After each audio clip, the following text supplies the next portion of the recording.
We greet you in the love and in the light of the infinite Creator. Beloved ones, pause for a moment and ask yourself this. Have you ever wondered why a universe made of love and light still holds shadows of suffering?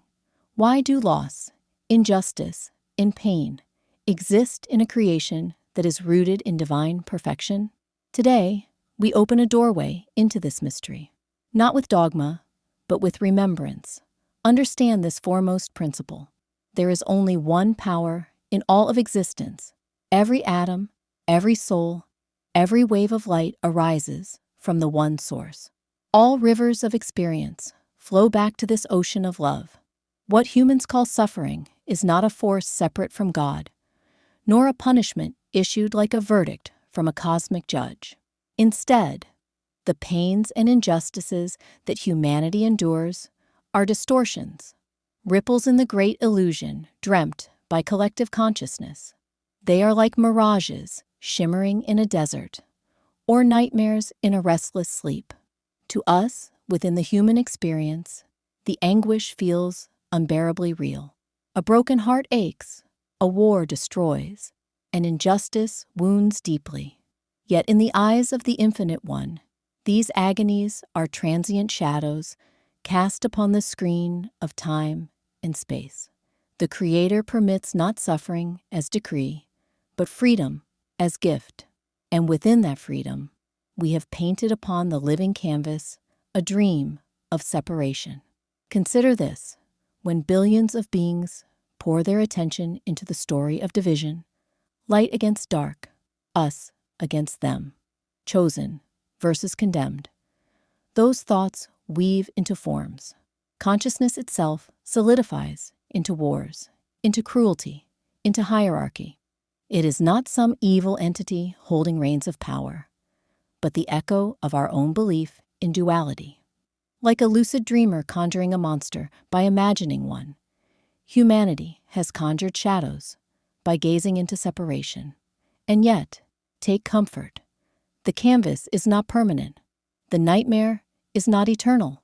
The divine source, radiant as the sun itself, shines its light upon every heart without condition. The sun does not favor the rose over the weed. It shines. The difference lies only in how each chooses to receive. One being opens to love and feels warmth. Another hides in the cave of fear and feels cold. But the source itself remains infinite, impartial, unchanging. Think of karma not as cosmic punishment, but as resonance. Each thought and choice reverberates through the field of being and returns in kind.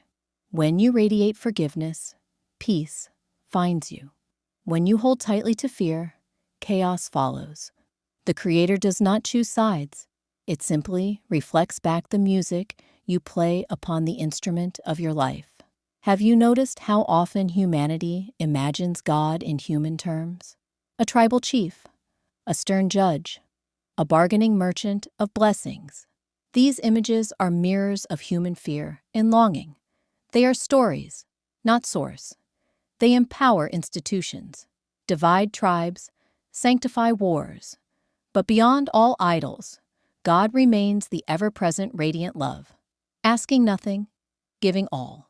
To know this, you must look not at statues or doctrines, but silently within. And from within, pain itself becomes transformed. Many say suffering is life's greatest teacher. Indeed, when comfort numbs us, we rarely ask the deeper questions. But when loss, betrayal, or crisis shake the soul, the heart suddenly thirsts for truth.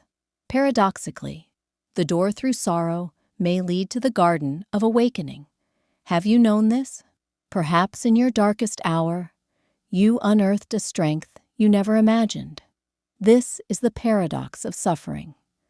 We need not glorify pain, nor invite it, but when it arrives, it can awaken the light within us. This is the work of what mystics call shadow integration, facing the hidden parts of self that deny the one. It is easier to walk when accompanied. Thus, the way of discipleship, apprenticing our consciousness to sages and teachers who embody remembrance of unity. Like apprentices to a master craftsman, we absorb not just their words, but their frequency, their example, their direct communion with the Source. Their hardships were not proof of divine cruelty, but opportunities for transmission. When a saint faces persecution and yet responds with compassion, when a healer falls ill but carries no fear, the world witnesses that spirit can remain sovereign in the storm. So what of your world's social suffering? Wars spanning generations, poverty embedded in systems, entire peoples oppressed for centuries? Again, the root is collective trance. Fear crystallizes into structure. Governments born of paranoia, economies born of exploitation, traditions born of scapegoating. These systems churn pain because fear keeps seeding them. The Creator does not intervene with cosmic force, for to override free will would be to silence the play of consciousness. Instead, love whispers and calls each heart. As more awaken, energy withdraws from the old trance, and the spell weakens. In time, no lie can stand against remembrance, for truth inevitably re-emerges. This raises the question, what then are miracles? They are not exceptions where God suddenly bends the rules. They are glimpses of alignment. When a person, through love or clarity, becomes an open channel, divine energy flows unobstructed through them. A healing occurs, forgiveness blossoms, disaster is averted. Miracles feel rare because mass belief in duality still clouds the field. But as alignment spreads, what you call miracle becomes common life. A society that awakens together will find miracles woven into daily harmony. Yet let us release once and for all the thought of deserving and undeserving. Every soul is of infinite worth. Divine love is not earned. It is already the ground of your being. Peace and synchronicity appear not as approval, but as reflection of alignment. If you tune your instrument to love, life's music flows sweetly. If fear clouds your strings, discord results. But the essence remains untouched. All are loved fully, eternally. Every sorrow, then, is also a mirror. It shows you where you cling, where you believe you are cut off. The heartbreak reveals over-attachment to the temporary. The anger reveals a deeper fear that love is powerless. Each pain is an invitation, calling you to free yourself of chains and rediscover the source within. For many sensitive souls, these crises are not misfortune, but reminders from the higher self, gentle or sometimes forceful nudges to stop outsourcing power and realize you are a fragment of Source itself. And so, beloved ones, liberation is not achieved by debate, but by practice. Daily communion, daily mindfulness, daily surrender. Not my little will, but thy infinite will. In silence, alignment grows. In small acts of compassion, humanity reprograms its shared field. In communities practicing love together, the dream itself reshapes. You have heard of the new earth. This is not a myth. It is the natural divergence of realities, as each soul chooses its resonance. Those who cling to fear will find themselves in worlds that reflect it. Those committed to love will awaken into brighter frequencies, walking together into harmonic fields. The choice is not in words or labels, but in vibration, in how you meet each moment, each challenge, each fellow soul. And here is the key. Suffering itself is transformed not by glorifying it, nor by fleeing it, but by meeting it with presence. It is not the pain that is holy, but the light you reveal within it.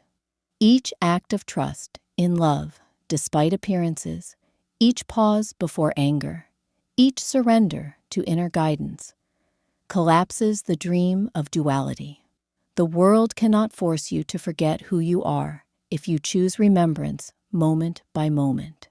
So, beloved ones, the riddle of theodicy fades. The question is not why God allows suffering, but why we as collective beings continue dreaming separation.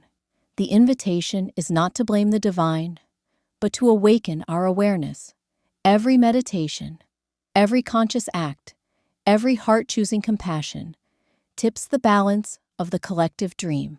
This is how worlds heal, not by cosmic decree, but by awakened humanity, remembering who it truly is.